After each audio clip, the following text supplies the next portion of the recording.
Very good afternoon to all. இது 12th physics class. இதில் பார்த்தீங்கன்னா நம்ம so far complete second lesson 2.4 வரைக்கும் கம்ப்ளீட் பண்ணியிருந்தோம். இப்போ 2.5 பார்க்கணும். 2.5ல பேசிக்காக கிரிச்சாஃப் ரூல் அப்படின்னு எழுதியிருக்காங்க. இந்த கிரிச்சாஃப் ரூல் அப்படின்றது ஃபண்டமெண்டலாக இருக்கக்கூடிய ஓம்ஸ் லாவோடைய ஒரு டெவலப்டு அப்படி இல்லைன்னா அடுத்த ஸ்டேஜினுடைய ஒரு லா அப்படின்னு சொல்லலாம், ரூல் அப்படின்னு சொல்லலாம். எது போல அப்படின்னு கேட்டிங்கன்னா, நாம் ஒரு ஃபர்ஸ்ட் லெசனில் ஒரே ஒரு பாயிண்ட் சார்ஜ் இருக்குது. அந்த பாயிண்ட் சார்ஜ் ஒரு டெஸ்ட் சார்ஜுக்கும் இடையில இருக்கிற ஃபோர்ஸை பற்றி சொன்னது கூலும் ஃபோர்ஸ். அதுபோல் இங்கே ஃப்ளோ ஆகிற கரண்ட்டுக்கும் அங்கே இருக்கிற பொட்டென்ஷியல் டிஃப்ரென்ஸுக்குமான ரிலேஷனை சொன்னது ஓம்ஸ் லா தான் பேசிக்னு சொன்னோம். எலக்ட்ரோஸ்டாட்டிக்ஸில் கூலும்ஸ் லா பேசிக், இங்கே ஓம்ஸ் லா பேசிக். அப்புறம் அந்த ஓம்ஸ் லா அந்த ஃபர்ஸ்ட் லெசன்ல கூலும்ஸ் லா அதோட நின்றுல. மல்டிபிள் சார்ஜஸ் வந்தா என்ன பண்ணுவீங்க அப்படின்னு கேட்டா, அதுக்கு சூப்பர் பொசிஷன் பிரின்சிபல்னு ஒன்று யூஸ் பண்ணுவோம் அப்படின்னு சொன்னாங்க. அது கூலும்ஸ் லாவுடைய அடுத்த ஸ்டேஜ். அதே போல இங்க ஓம்ஸ் லா அப்படின்றத ஒரு சிம்பிள் சர்க்கியூட்டுக்கு சொல்லலாம். கொஞ்சம் காம்ப்ளிகேட்டட் சர்க்கியூட்ஸா இருந்தா அதை ஹேண்டில் பண்றதுக்கு ஒரு ரூல் சொல்றாங்க. அதுதான் கிரிச்சாஃப் ரூல். அப்புறம் இதுல இருந்து டெவலப்மெண்ட்ஸ் இருந்துகிட்டே இருக்கும். இந்த கிரிச்சாஃப் ரூலை பொறுத்த வரைக்கும் காம்ப்ளிகேட்டட் சர்க்கியூட்டுக்கானது அப்படின்னு சொல்றாங்க. இந்த கிரிச்சாஃப் ரூலை வச்சு ரெண்டு விதமான ரூலா ஃப்ரேம் பண்ணியிருக்கிறாரு. கிரிச்சாஃப்ன்றது சயின்டிஸ்டோட பேரு, அதனால ரெண்டு ரூலை ஃப்ரேம் பண்ணியிருக்கிறாரு. ஒன்றுத்துக்கு பேர் கிரிச்சாஃப் ஃபர்ஸ்ட் ரூல்னும் செகண்ட் ஒன்றுக்கு செகண்ட் ரூல்னு பேர் வச்சுருக்காரு. இதை பற்றி அடுத்து நாம் 2.51ல இன்னும் கொஞ்சம் விரிவாக பார்க்கலாம். ஸோ ஒரு காம்ப்ளெக்ஸான சர்க்கியூட்டுக்கு ஒரு ரூல் அப்படின்னு வச்சுக்கலாம். அதுக்கு இது ஃபண்டமெண்டல். அந்த வகையில் நமக்கு கிரிச்சாஃப் கரண்ட் ரூல், இந்த ஃபர்ஸ்ட் ரூலுக்கு வேற பேர் சொல்கிறோம். இது 2.5.1ல கிரிச்சாஃப்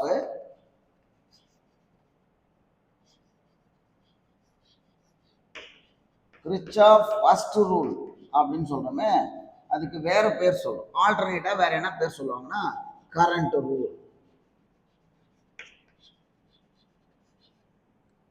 சரி, வேற இன்னொரு பேர் இருக்கு சார். என்ன பேரு? Junction rule.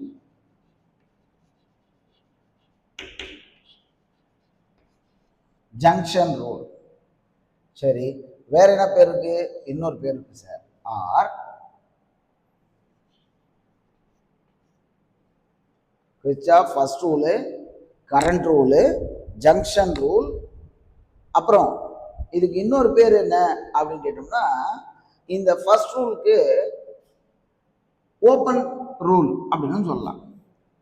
இதுல இந்த கரண்ட் ரூலு, ஜங்ஷன் ரூலு இதை வச்சு இங்க நாம கரண்ட்டை சொல்ல போறோம் அப்படின்னு சொல்றாங்க. இது எப்படி சார் புரிஞ்சுக்கிறது? ஒரு ஓப்பன் சர்க்கியூட் இருக்கு, ஃபார் எக்ஸாம்பிள் ரெசிஸ்டன்ஸ் அப்படி இருக்கு. இப்போ இது ஜங்ஷன். இப்போ கரண்ட் இதுல இந்த வழியா என்டர் ஆகுது அப்படின்னு வச்சுக்கோ. இது I1. அதே போல இது வழியாகவும் கரண்ட் என்டர் ஆகுது, I2. இது வழியா கரண்ட் என்டர் ஆகுது, I3. அப்ப இந்த மூணு பேரும் இந்த ஜங்ஷனுக்கு வந்து இந்த I4 வழியா வெளில போவாங்க. இப்படி ஒரு சர்க்கியூட் இருக்குது அப்படின்னா இந்த ஜங்ஷன் எப்பவும் ஜீரோவா இருக்கும், ஆல்வேஸ் ஜீரோ. அப்படின்னா என்ன சொல்ல வரீங்க?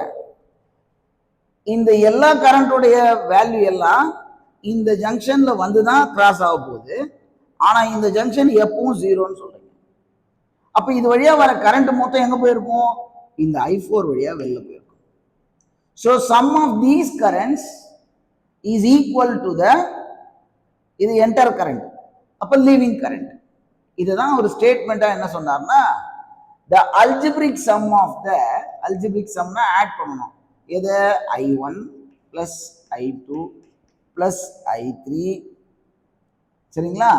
அப்புறம் எது வழியா வெளில போயிருக்கும்? is equal to I4. இதை அவர் ஸ்டேட்மெண்டா சொல்லும் போது கிர்ச்சாஃப் என்ன சொல்றாருன்னா, அல்ஜிபிரிக் கரண்டா algebraic sum of the current meeting at any junction the circuit is zero அப்படின்னு சொல்றாரு. அப்படின்னா என்ன சொல்ல வரும்? இப்போ இதனுடைய வேல்யூ ஜீரோன்னு சொல்றீங்க, இஸ் ஈக்குவல் டு ஜீரோ. அப்ப இந்த கரண்ட் நான் எப்படி சைன் கன்வர்ஷன் ஞாபகம் வச்சுக்கிறது அப்படின்னா, இந்த ஜங்ஷனுக்கு டுவர்ட்ஸ் கரண்டா இருந்தா பாசிட்டிவ், அதே கரண்டா இருந்தா நெகட்டிவ். அப்படிதான் அல்ஜிபிரிக் சம் பண்ணணும். அப்ப இங்க டுவர்ட்ஸ் கரண்ட்னா I1 டுவர்ட்ஸ்ல இருக்கு, பிளஸ் I2 டுவர்ட்ஸ்ல இருக்குது ஜங்ஷன், இந்த ஜங்ஷன் தான் P. இந்த ஜங்ஷனுக்கு உள்ள வருது I2 plus I3 minus I4 equal to 0. இந்த மைனஸ் வேல்யூ அந்த பக்கம் கொடுத்தா ஈக்குவேஷன் 1 கிடைச்சிடும். இதனுடைய ஃபைண்டிங்கா நீங்க என்ன தெரிஞ்சுக்கிறீங்க அப்படின்னு கேட்டா, இங்க கரண்ட்ன்றது இருக்கு இல்லையா, இங்க சார்ஜ் கன்சர்வேட்டடா இருக்கு.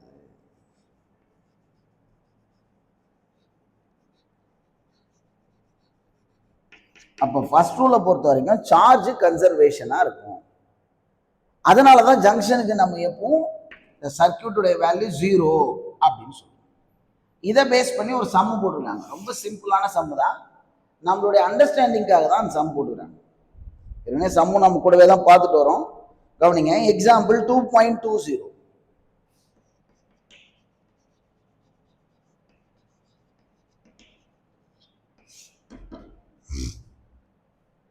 ஸோ கிர்ச்சாஃப் ஃபர்ஸ்ட் ரூலை பொறுத்த வரைக்கும் அதுக்கு கரண்ட் ரூல்னு பேர் சொல்லும். ஞாபகம் வச்சு இது வைக்கிறோம், இது 1, இது 2, இது 3, இது 4, இது 5 அப்படின்னு கவுண்ட் பண்ணுறோம் இல்லையா. இப்போ இது 1ன்னு எடுத்துக்கிட்டா இது பார்க்கறதுக்கு ஒரு கேபிட்டல் லெட்டர் I மாதிரி ஞாபகம் வச்சுக்க. அப்போ first rule is nothing but current rule. I current நம்ம ஐன்னு ரெப்ரசன்ட் பண்றோம். கரண்ட் ரூல் என்ன சொன்னாரு? த அல்ஜிபிரிக் சம் ஆஃப் அல்ஜிப்ரால ஆட் பண்ணுது.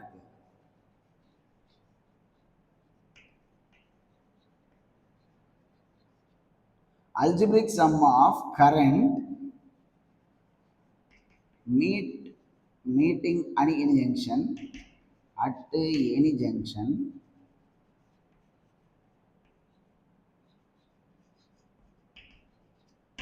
the circuit is zero.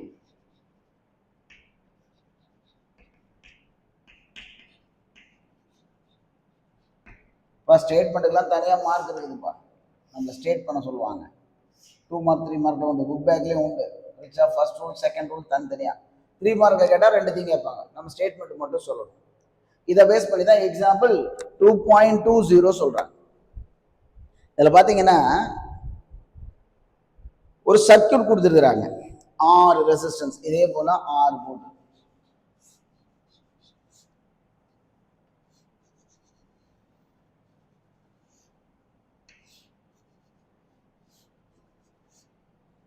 சரிங்களா? இந்த 6ல இதுக்கு பேரு I என்ற கரண்ட் அப்படி வெளியில போகலாம். சரி, மற்றதெல்லாம் எப்படி இருக்குது அப்படின்னா, கீழே இருக்கிற இந்த கம்பியில இந்த கண்டக்டர்ல 0.7 ஆம்பர் கரண்ட் இன்வர்டா இருக்கு. சரி, பக்கத்துல இருக்கிறதுல 0.5 ஆம்பர் கரண்ட் அவுட்வர்டா வரைஞ்சிருக்கிறாங்க. இதெல்லாம் கிவன்ல இருக்குது, அப்படியே இருக்கிறத வரையணும். அடுத்து 0.6 இன்வெர்டு, இது வழியா 0.6 இன்வெர்ட் கரண்ட்டு. அப்புறம் அடுத்து 0.4 0.2, இது வழியா கரண்ட்டு 0.4 ஆம்பர், இது 0.2 ஆம்பர் கரண்ட் இருக்கு. ரெண்டுமே பார்த்தீங்கன்னா இது அவுட்வேர்டா இருக்கும், இது இன்வெர்டா வரைஞ்சிருக்காங்க. இதுதான் ஜங்ஷன் P. இப்போ இந்த ஐயோடைய வேல்யூ எவ்வளோன்னு கேட்குறாங்க. சிம்பிளா நமக்கு கிர்ச்சாஃப் கரண்ட் ரூல் தான் KIR, first rule, junction rule அப்படி சொல்றோம். கிர்ச்சாஃப் ஃபர்ஸ்ட் ரூல் பிரகாரம் யாரெல்லாம் இந்த ஜங்ஷனுக்கு டுவர்ட்ஸா இருக்கிறாங்களோ அவங்கெல்லாம் பாசிட்டிவ், யாரெல்லாம் இந்த ஜங்ஷன்ல இருந்து வெளியில போறாங்களோ அவங்கெல்லாம் negative, is equal to 0. Junction is 0, the circuit is 0ன்னு சொல்றோம். அப்ப எப்படி எழுதலாம்? யாரெல்லாம் இன்வெர்டா இருக்காங்க அப்படின்னா 0.7 இருக்கு, up plus 0.7, அப்புறம் சார் மைனஸ் 0.5, ஏதாவது ஒரு ஆர்டர்ல எழுதுறேன், இங்க இருந்து நான் இப்படி எழுதுறேன் 0.5. அப்புறம் மூணாவது இன்வெர்ட்ல இருக்குது பிளஸ் 0.6, அப்புறம் வெளியில போகுது மைனஸ் 0.4, அப்புறம் இன்வெர்டு ப்ளஸ் 0.2 அப்புறம் வெளியில் போகுது minus I is equal to 0. இப்போ ஐயோட வேல்யூ தான் வேணும். ஈக்குவலுக்கு அந்த பக்கம் கொடுத்துருங்க, ஈஸியாகிடும். இந்த மைனஸ் ஐ அந்த பக்கம் போனால் ப்ளஸ் ஐ. அப்போது ஐ இதெல்லாம் ஆட் பண்ணிக்கலாம் பாருங்கள். இது ப்ளஸ் வேல்யூ, இது ப்ளஸ் வேல்யூ, இது ப்ளஸ் வேல்யூ, மூணுத்தையும் ஆட் பண்ணிக்குவோம். 0.7 0.6 1.3 ப்ளஸ் 0.2னா 1.5 ப்ளஸ் 1.5 மைனஸ் எல்லாம் ஆட் பண்ணி போவோம். இதோ இருக்குது, இது வருது 0.5 0.4னா மைனஸ் 0.9 இஸ் ஈக்குவல் டு ஐ. இதை சப்ட்ராக்ட் பண்ணிங்கன்னா எவ்வளோ வரும்? 0.6 இஸ் ஈக்குவல் டு ஐ. அப்போ ஐயோடைய வேல்யூ 0.6 ஆம்பர். இப்படி போட்டால் தான் அது கன்சர்வேட்டட் ஆகுது, சர்க்யூட்டு 0 ஆகுது அப்படின்னு சொல்கிறேன். ஸோ இது ஒரு ஈஸியான சம் தான். நமக்கு கம்பல்சரிலையோ இல்லை நார்மலாக சம்மோ கொடுக்கும்போது கொடுத்தாங்கன்னா நம்ம இதை போட கற்றுக்கணும். நெக்ஸ்ட் பாருங்க எக்ஸாம்பிள். அடுத்து 2.5.2ல செகண்ட் ரூலை பற்றி பேசியிருக்காரு. 2.5.2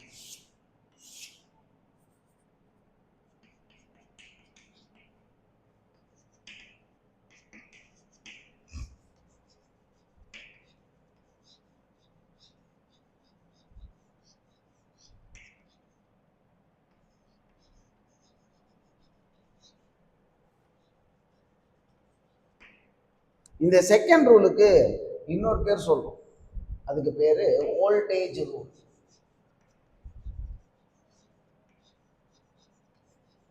சரி, இன்னொரு பேரும் சொல்றோம் லூப் ரூல். லூப் ரூல் அப்படின்னு சொல்றோம். சரி, நீங்க வோல்டேஜ் அப்படின்னு பேசுறதுனால ஓம்ஸ் லால ஞாபகத்துக்கு வருது நோட்ல V equal to I into R. அப்போ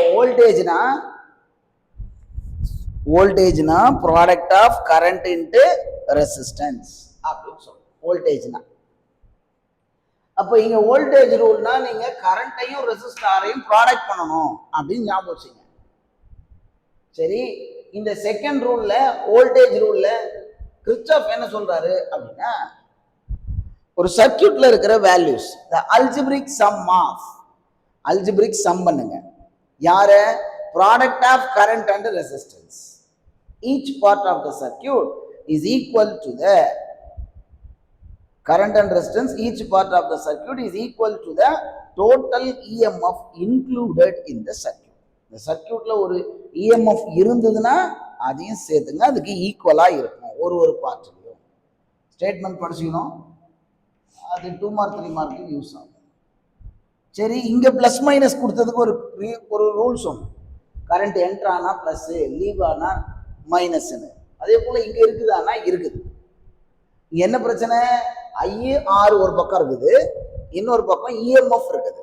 அப்ப இந்த ரெண்டு பேருக்கும் நீங்க பிளஸ் மைனஸ் சொல்லணும். அதை கவனிங்க. இது A பாயிண்ட், இது B பாயிண்ட். இது உள்ள கரண்ட் இப்படி போகுதுன்னு அஷ்யூம் பண்ணும். ஆனா நான் ஸ்டேட்மெண்டா சொல்லும் போது என்ன சொல்றேன்னா, going current going A to B, current ஏல இருந்து பிக்கு போகுதுன்னு சொல்றேன்.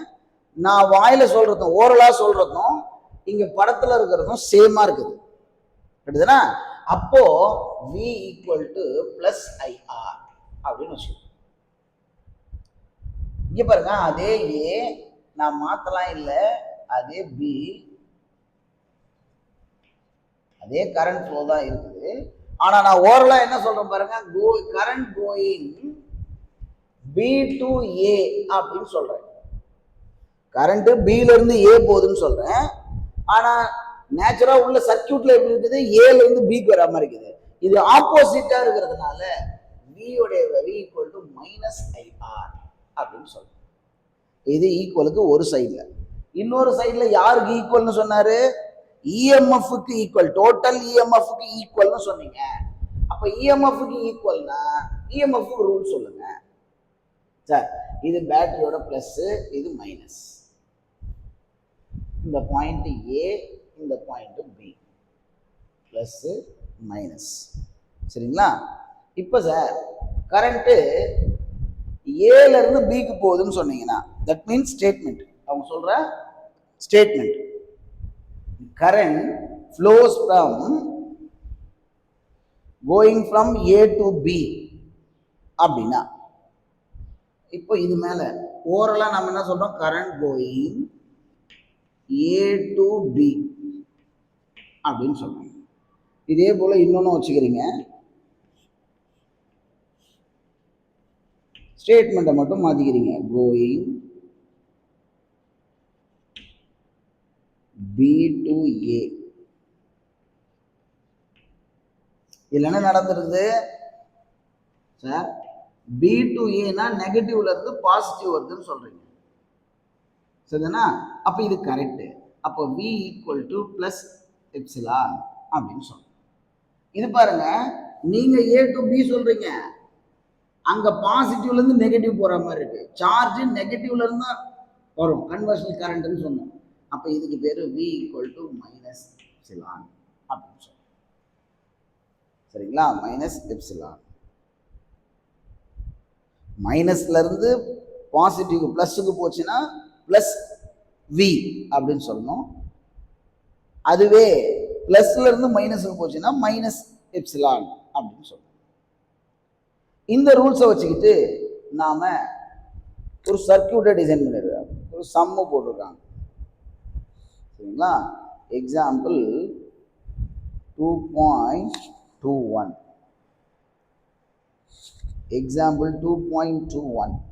ஆல்ரெடி 20 போட்டோமா, இப்போ 2.21 போட்டோம்.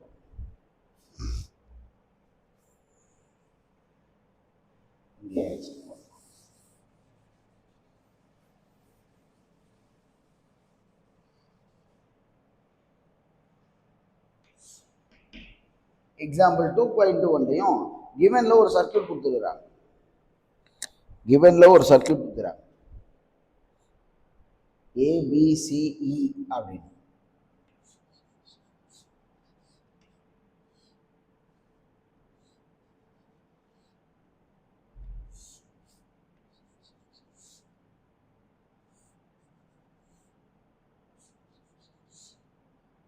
ABCE இது பேட்டரின்றதுனால இதனுடைய EMF ஐ, சரிங்களா? இப்படி ஒரு சர்க்கியூட் கொடுக்குறாங்க. இப்ப கேள்வி என்னன்னா, ஏவுக்கும் சிக்கும் இடையில பிட்வீன் A and C. கொஸ்டினை கவனிங்க. The following figure shows a complex network of the conductor which can be divided into two closed loops. அவங்களே கொடுத்துட்டாங்க ரெண்டு லூப். என்ன கேட்டிருக்காங்க? Loop A B C A. A B C A. இப்ப start பண்ண பாயிண்ட்ல எண்ட் பண்ணாதான் அது லூப். இன்னொரு லூப் என்ன கொடுத்துறாங்கன்னா, loop A E A E C A அப்படி ஒரு லூப் கொடுத்துறாங்க. இந்த ரெண்டு லூப்லயும் எவ்வளவு வேல்யூ இருக்கும் அப்படின்னு கேட்கிறாங்க. ஸோ கிர்ச்சாஃப் வோல்டேஜ் ரூலை யூஸ் பண்ணி சொல்லுங்க அப்படின்னு சொல்றாங்க. இப்போ பேட்டரியோடைய பிளஸ்ல இருந்து கரண்ட் வரப்போகுது, இது வழியா வர கரண்ட்டை I1ன்னு வச்சுக்கிறேன், இந்த ரெசிஸ்டன்ஸை R1ன்னு வச்சுக்கிறேன். அப்படி உள்ள வந்த கரண்ட்டு ரெண்டா ஸ்பிளிட் ஆக போகுது. எப்படி? இந்த ஜங்ஷனை தாண்டினதுக்கு அப்புறம் இப்படி ஒரு கரண்ட் போகும், இப்படி ஒரு கரண்ட் போகும், சரிதானா? அப்படி ஸ்பிளிட் ஆச்சுன்னா இந்த சென்டர்ல போற கரண்ட் இருக்கு இல்லையா, அந்த சென்டர்ல போற கரண்ட்டுக்கு பேர் என்ன கொடுத்துருக்காங்க அப்படின்னா I2 அப்படின்னு சொல்லு. அப்ப இங்க இருக்கிற ரெசிஸ்டன்ஸ் R2, இது I2, இது I3 R3, சரிங்களா? இது R4, இது வழியா போன கரண்ட் I4. அடுத்து இந்த ஜங்ஷன் வழியா போகுது கரண்ட், அடுத்து இது R5 கரண்ட் I5 அப்படி சொல்லு, சரிங்களா? 3ன்னு கொடுத்துருமா, கிவன்ல அவங்க என்ன கொடுக்குறாங்கன்னா இது 3 அது 5ன்னு கொடுக்குறாங்க, அப்படியே ஆப்போசிட். இது 3 1 2 ஜங்ஷன்லேருந்து பிரிட்டா I1 கரண்ட் வந்தது, I2 பிரிஞ்சுது, கீழே I4 இது. ஸோ இங்கேருந்து வந்த கரண்ட் இப்படி ஃப்ளோ ஆயிடுச்சு. அடுத்து யோசிக்கிறாங்க இந்த பக்கம் வருது. அப்போ இது I4 R4, அப்போ இது I5 R5. சரிங்களா? இப்போ லூப்புக்கு நீங்கள் கிர்ச்சாஃப் வோல்டேஜ் ரூல் KVR கண்டுபிடிக்கணுன்ற. KVRல என்ன சொன்னீங்க? The algebraic sum of product of current and resistance சொன்னீங்க is equal to EMF சொன்னீங்க. சரிங்களா? இப்போ எங்க ஸ்டார்ட் பண்றேன்னு பாருங்க. இதுதான் நாம பேசணும் இல்லையா, இந்த கோயிங் டைரக்ஷன். இதான் இந்த சர்க்கியூட்ல எங்க ஸ்டார்ட் பண்ண போறோம்? ஏல ஸ்டார்ட் பண்றாங்க. அடுத்து அவங்களுடைய பாயிண்ட் பி. அப்போ கரண்ட் ஏல இருந்து பிக்கு போகுதுன்னு சொல்றாங்க. the going direction, current going A to B. சர்க்கியூட்லயும் அதான் கூடவே ஆரோ இருக்குது. கரெக்டா? அப்ப இது plus value, plus I4 R4. அப்புறம் சார் பிக்கு வந்ததுக்கு அப்புறம் பில இருந்து சிக்கு போங்க, பில இருந்து சிக்கு போங்க. இப்போ கோயிங் டைரக்ஷன் நீங்க சொல்ற அந்த வாய்மொழியா நம்ம பேசுற அந்த டைரக்ஷன் பில இருந்து சிக்கு, அதான் இங்க சொல்லியிருக்கோம். பில இருந்து சிக்கு போகுது. கரண்டோடைய டைரக்ஷனும் அதுவாகவே இருக்குது. அதனால பிளஸ் I5 R5. அப்புறம் எங்க போக சொல்றாங்க? சில இருந்து ஏவுக்கு. பாருங்க, going direction C to A, but current direction A to C. அப்போ minus I2 R2 is equal to EMF சொல்லணும். நீங்க கன்சிடர் பண்ற இந்த லூப்ல, இந்த ட்ரையாங்குலர் லூப்ல எங்கேயுமே பேட்டரி இல்லை, அப்பனா 0. சரிங்களா? அப்புறம் நம்ம ஆல்டர்னேட் பண்ணி எடுக்கலாம். அந்த மைனஸ் அந்த பக்கம் கொடுக்கலாம். அப்போ I4 R4 plus I5 R5 is equal to I2 R2. இதுதான் ஃபர்ஸ்ட் லூப்புக்கான வேல்யூ. ரெண்டாவது லூப் என்ன சார் வச்சிருக்கீங்க? ஏல இருந்து ஈக்கு போங்க, ஈல இருந்து சிக்கு வாங்க, சில இருந்து ஏக்கு வாங்க. அவங்க ஒரு டைரக்ஷன் சொல்றாங்க, லூபு ஈல இருந்து ஆரம்பிக்க சொல்றாங்களா? சரி, கிவன்ல இ, அப்புறம் ஏ, அப்புறம் சி, அப்புறம் இ, அப்படி சுத்தி வாங்கன்னு சொல்றாங்க. அப்ப ஈல ஸ்டார்ட் பண்ணி ஏக்கு போறேன். இதுதான்ப்பா கோயிங் டைரக்ஷன் எழுதியிருக்கேன். அப்போ ஈல இருந்து ஏக்கு போக சொல்றாங்க. அங்க கரண்ட்டும் அதே டைரக்ஷன்ல இருக்குது. அப்போ பிளஸ் I1 R1. அப்புறம் ஏவுக்கு அப்புறம் சிக்கு போங்கன்றாங்க. கரண்டோடைய டைரக்ஷன், கோயிங் டைரக்ஷனும் கரண்டோடைய டைரக்ஷனும் சேமா இருக்குது. அப்போ பிளஸ் I2 R2. அப்புறம் என்ன சொன்னாங்க? சில இருந்து ஈக்கு போங்க, சில இருந்து ஈக்கு போங்க, அங்க டைரக்ஷன் அதே தான் இருக்குது. Plus I3 R3 is equal to EMF சொல்லணும். EMF இங்க இருக்குது, சைன். அவ்வளவுதான். ஸோ ஈக்குவேஷன் 2 and 3 தான் இந்த 1 and 2க்கான ஆன்சர். சரிங்களா? இப்படி சிம்பிளா நம்ம அந்த EMF அண்டர்ஸ்டாண்ட் பண்ணிக்கிறதுக்காக சம் போடுறாங்க. சரிங்களா?